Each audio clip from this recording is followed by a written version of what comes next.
न पडे काम व्यसनी रे, कामची नाही ते क्रोधची कायचा, ते बेकरीचे भांडण रे, राम्या गाड्याची आवडी मोठी म्हणून लंके पिणे रे. ऐका, खेळ या माझी हनम्या शाना.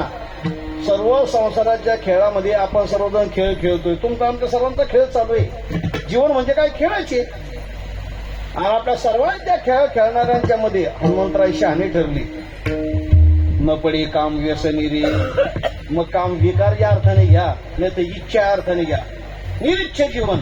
न पडे काम व्यसनी रे, आणि मग कामाची नाही ते क्रोधाची कायचा. क्रोध कधी येतो? क्रोध इच्छा पूर्ण नाही झाली की क्रोध येतो.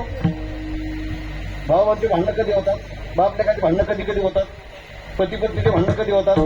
तो माझं नाही म्हणजे माझी इच्छा पूर्ण नाही झाली, झाले भांडणं सुरू, झालं वितुष्ट.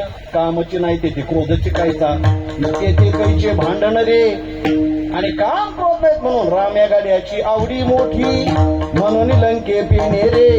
म्हणून काम बांधवडी. हनुमंतराने कामाला जिंकलं. टाळ घातला तोडरी.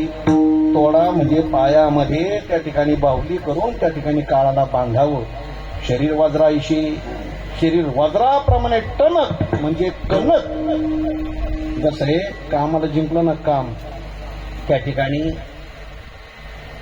भोगणं, इंद्रियातलं पाटव्य. मी थोडंसं संक्षिप्त भाषेमध्ये बोलतोय. इंद्रियातलं पाटव्य म्हणजे इंद्रियामधली शक्ती, ताकद क्षीण होती. हाती कामाने क्षीण होती. हनुमंतराय कामाला जिंकलं म्हणून त्यांचं शरीर कसं झालं?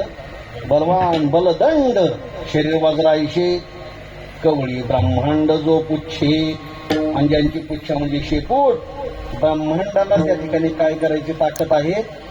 कवेमध्ये घ्यायची, त्याची गाठ बांधायची. म्हणून सांगितलं की